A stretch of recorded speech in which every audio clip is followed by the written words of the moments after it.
دوستو channel subscribe, like اور share فرمائیں، شکریہ۔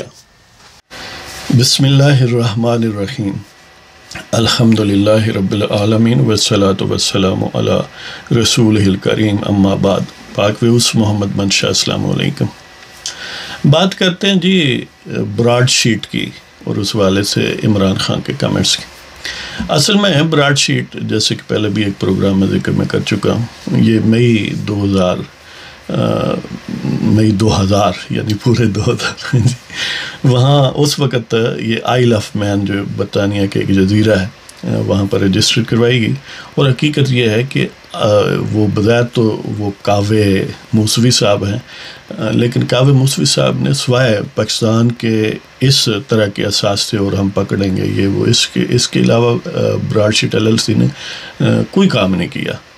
وہ اصل میں صرف جنرلز اس وقت جو تھے ان کے کمیشن کے لیے ایک فرنٹ مین یا فرنٹ کمپنی تھی۔ وہ بالکل اس طرح جس طرح خان صاحب کہتے ہیں کہ ہم نے ٹیکس چوری کرنے کے لیے بنائی تھی جی خان صاحب نے، اگرچہ وہ صادق و امین بقول جوڈیشل ٹھگ آف پاکستان ثاقب نثار۔ لہذا بظاہر یہ لگتا ہے کہ وہ ایک ایرانین نیاد آدمی جو واشنگٹن UAE اور UK میں رہتا ہے جی موسوی صاحب، یہ کوئی ان کے ذہن کی تخلیق تھی نہیں، یہ اس وقت جو نیب تھا اس کے جو مختلف جنرلز ان کوئک سکسیشن رہے، یعنی پہلے جنرل امجد پھر خالد مقبول وغیرہ، تو انہوں نے بڑی کمپریہنسو اسٹریٹجی اپنائی پاکستان کو لوٹنے کی۔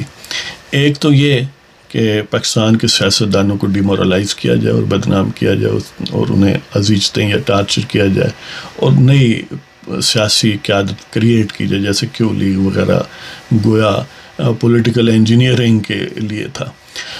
ساتھ یہ بھی تھا کہ جس کو چاہیں بلیک میل کریں اور اس سے پیسے بٹوریں۔ اس کا ایک وے آؤٹ تو یہ بنایا گیا کہ یعنی ان کو کمیشن ملے نیب والوں کو آفیشلی بھی، اور ایک یہ پھر بنایا گیا کہ ایک کمپنی بنائی جائے، ظاہر ہے کوئی بھی اگر چیز ریکور ہوگی تو اس سے کہیں گے کہ یہ 20% تو ہمارا معاہدہ ہے، لہذا یہ 20% ادھر جائے گا اور ادھر سے پھر ہو کر اپنے گھر آ جائے گا۔ اس لیے کہ براڈشیٹ کے صاحب جو ہیں وہ یعنی جو معاہدہ ہے اس میں یہی بات لکھی ہے کہ ریکوائرڈ ڈاکومنٹس نیب دے گا، جس پر بیسڈ پھر آگے وہ انویسٹیگیشن کریں گے۔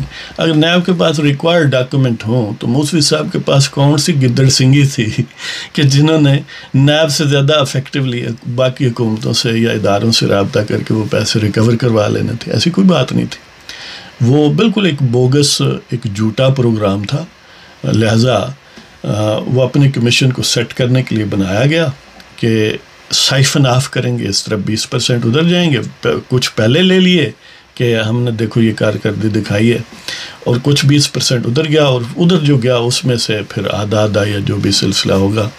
لہٰذا لیکن جب وہ بیل منڈے نہیں چڑھی 2003 میں، انہوں نے سمجھا کہ یہ شاید کوئی فائدہ اس سے نہیں ہوا، تو انہوں نے اس کو ختم کر دیا اور کہا یہ کہ انہوں نے کوئی کارکردگی نہیں دکھائی۔ کارکردگی کہا ہی نہیں گیا تھا کہ وہ دکھائیں یہی تھی۔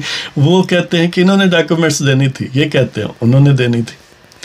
تو پھر ظاہر ہے اس کو ایک ایسا ملک مل گیا کہ جس کے جو جنرلز ہیں وہ گویا لوٹ اور ڈکیتی میں ملوث ہیں، اور ان میں سے حصہ گھر بیٹھے بیٹھے اسے ملنے کا امکانات تھے۔ لہذا جب وہ ڈیل جو ہے وہ گویا ٹوٹ گئی، یعنی نیب نے وہ کانٹریکٹ ختم کر دیا، تو انہوں نے ایک اور وے آؤٹ ڈھونڈا کہ اب عدالت میں جائیں، اور الٹیمیٹلی آربیٹریشن اور عدالت کی اٹیچمنٹ کا حکم وغیرہ وغیرہ، اور پھر آپ کو پتہ ہے کہ 28.7 ملین گویا بیٹھے بیٹھے لے اڑے۔ اور اس کے ایک اور پہلو یہ ہے کہ نیب نے اس کو پرسو نہیں کیا پراپرلی، کہ اس کو فائٹ ہی پراپرلی نہیں کیا۔ کیوں نہیں کیا؟ اور پھر خان صاحب نے کتنا جلدی فنڈز جو ہیں وہ اپروو کر لیے۔ اس کے پیچھے بھی کوئی کہانی ہے کہ نہ صرف اس وقت کے جنرلز جو تھے ان کا حصہ تھا، بلکہ ان کے جو سکسیسر بنے نیب میں، جن کی سب سے بڑی مینیفیسٹیشن آج کا وہ سرتپا سروسز مہیا کرنے والا شخص ہے۔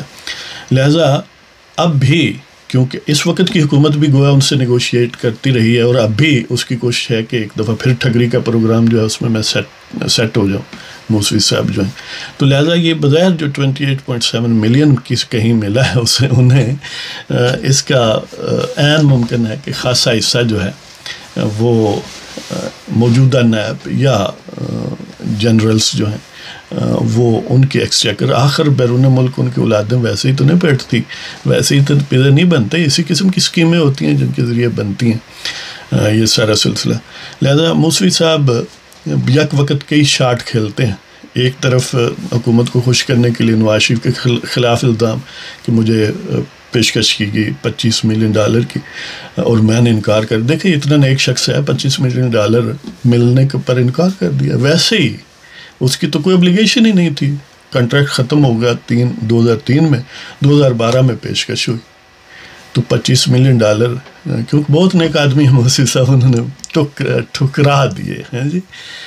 پھر وہ کہتے ہیں کہ حکومت جانتی ہے کہ $1 بلین کا ٹرانسفر کی گئی، یعنی اپنا پیسے ٹرانسفر کیے گیا پاکستان سے، موجودہ حکومت جانتی ہے. تو اس کا مطلب ہے، اور وہ نام نہیں لیتی، تو نواز شریف تو نہ بھی کرے تو اس کا نام لیتی ہے، تو نہیں نام لیتی تو اس کا مطلب یہی ہے کہ وہ ان کے اپنی رینکس میں ہی ہیں، یا وہ خود ہی ہیں، یا جنرلز ہیں، یا جنرلز کے لیے پالک ہیں.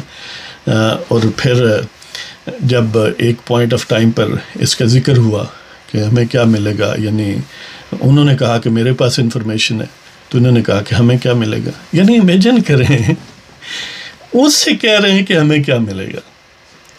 اس کا کیا مطلب ہے؟ اس کا مطلب یہی ہے نا کہ یہ کمپنی ہی ان کے لیے بنائی گئی تھی، جو انہیں ملے گا اسی میں سے ان کو ملے گا. ادروائز کوئی ریکوری اگر ہو تو LLC کو تھوڑے ہی ملیں گے ڈائریکٹ، یعنی اگر ہونی ہے تو پھر تو نیب کو ملنے چاہیے تھے.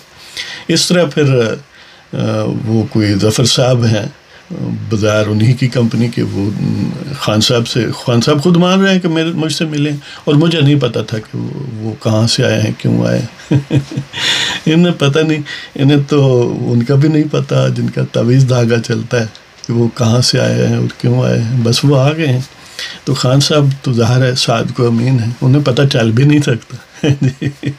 تو بہرحال یہ پہلے جرنیلوں کا ہی تانا بانا بنایا گیا تھا براڈشیٹ LLC کے نام سے، تاکہ پاکستان کو ہر اینگل سے لوٹا جائے. اور بظاہر یہ کہ نواز شریف سے، شہباز شریف سے یا زرداری سے بقول ان کے مبینہ طور پر جو انہوں نے پیسے بنائے ہوئے ہیں وہ نکالے جائیں، لیکن آج تک کچھ نہیں نکالے، حکومت کے خزانے سے ہی نکالے ہیں. یہ 28.7 ملین ایک گیا، اس سے پہلے 5 ملین براڈشیٹ LLC کے بظاہر ایک شخص کو ادا کیے گئے as a settlement of that breach of contract. تو وہ بعد میں کہا گیا کہ نہیں وہ تو بندہ ہی کوئی غلط تھا، یعنی 28.7 + 5 کر لیں تو وہ 33.7 ملین ہو گئے.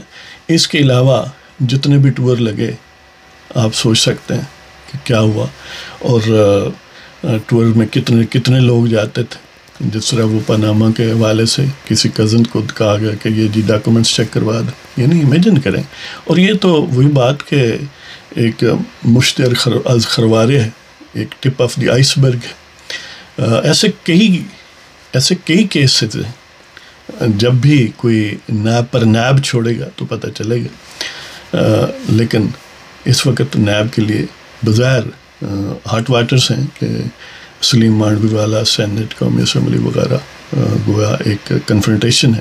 لیکن اصل کیونکہ مالک پیچھے گنڈا جنرلز ہیں، جب تک وہ نہیں چاہیں گے نہ الیکشن کمیشن جو ہے وہ فارن فنڈنگ کیس PTI کا کنکلوڈ کرے گا، اور نہ ہی نیب کو کچھ ہوگا. ہاں کل حالات بدلتے ہیں اور انشاءاللہ بدلیں گے.